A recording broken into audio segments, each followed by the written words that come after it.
On entend souvent parler de partage des compétences lorsqu'il est question de chicane, par exemple, entre Ottawa et Québec, ce qui est fréquent, entre Ottawa et d'autres provinces, qui est assez fréquent aussi. Qu'est-ce que ce même, donc, concept de partage des compétences?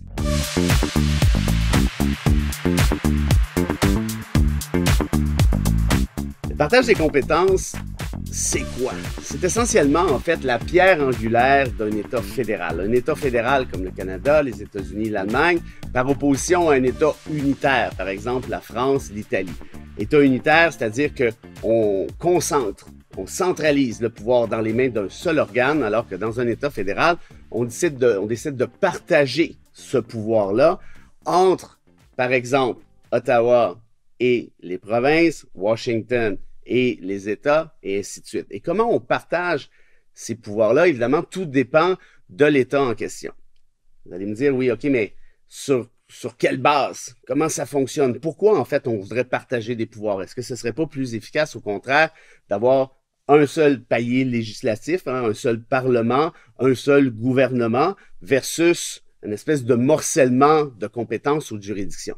Évidemment, c'est une question de choix, c'est une question de goût, c'est une question idéologique, c'est une question de pratique, de culture, de coutume, et ainsi de suite.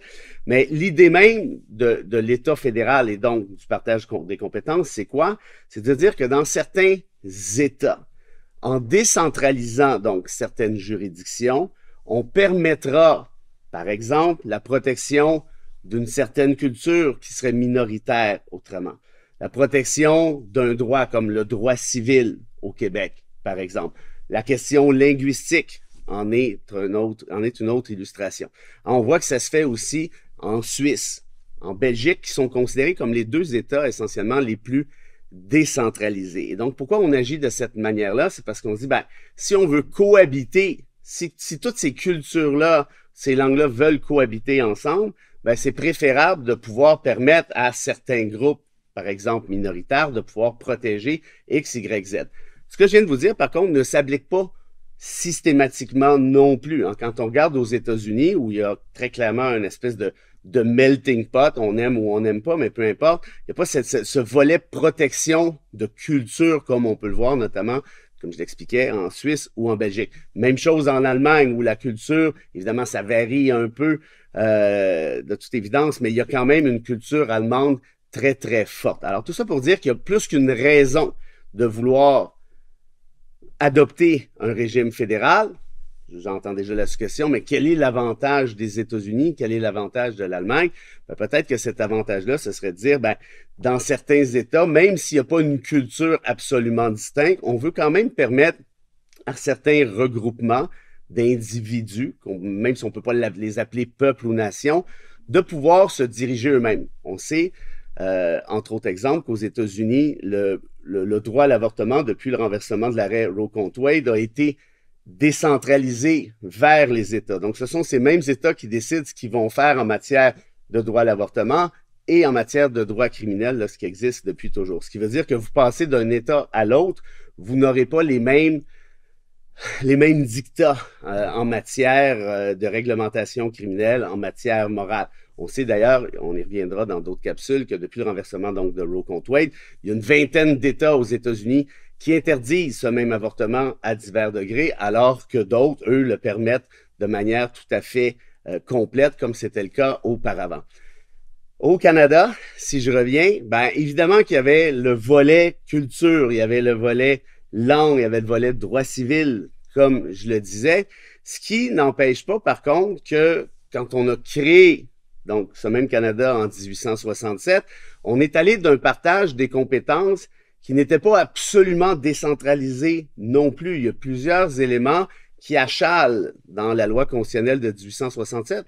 On peut se dire, en fait, comment se fait-il que le Québec qui est supposé protéger sa langue, sa culture, son droit civil, ait une influence X du fédéral sur des domaines qui devraient être névralgiques. On peut penser, par exemple, au patrimoine, entre autres choses, et plusieurs autres exemples dont on soulèvera les divers aspects éventuellement. L'autre chose qu'il faudrait dire aussi, c'est que dans un État fédéral, habituellement, il y a un Sénat. Un Sénat qui est ce qu'on appelle la Chambre haute, qui est la voix des régions. Ce qui fait en sorte, par exemple, quand vous regardez les États-Unis, on sait que chaque État, qu'il soit petit, moyen ou énorme, a 2 sénateurs. Au Canada, c'est complètement différent. En plus, contrairement encore aux États-Unis, les sénateurs canadiens ne sont pas élus, ce qui pose un problème de légitimité. On pourrait donc dire que le Sénat canadien n'est pas la voix des régions comme c'est le cas du Sénat américain ou du Sénat allemand. On ajoutera aussi de manière théorique l'importance d'un pouvoir judiciaire, parce que c'est bien beau avoir des compétences pour X, des compétences pour Y, mais les compartiments étanches, la théorie des compartiments étanches, c'est-à-dire chacun a son champ de juridiction bien défini. On sait que ça ne tient plus la route aujourd'hui parce qu'il y a des croisements incessants entre les 2 paliers législatifs. Il y en a qui sont peut-être acceptables, donc nécessairement moins. Mais tout ça pour dire que ça prendra un arbitre au final. Et cet arbitre-là, c'est le pouvoir judiciaire, hein, par exemple au Canada, la Cour suprême, qui aura à rendre une décision finale dans le cas de conflit, dans le cas de controverse, à savoir qui a juridiction pour faire X, qui a juridiction pour faire Y. Un autre mini-accro, ou pas dire énorme accro, dépendamment à qui vous parlez, ben, c'est que les juges de la Cour suprême sont nommés de manière unilatérale par le fédéral, sans consultations obligatoires des provinces. Donc, certains pourraient penser, ben, c'est peut-être un peu, ou pour pas dire beaucoup, une espèce de billet qui peut jouer essentiellement en faveur du fédéral. On reviendra sur tout ça éventuellement sur le cas purement canadien, mais donc, si on résume, chaque palier, chaque gouvernement a des juridictions qui sont propres. Ces mêmes paliers, paliers législatifs, ces mêmes gouvernements sont considérés comme étant souverains.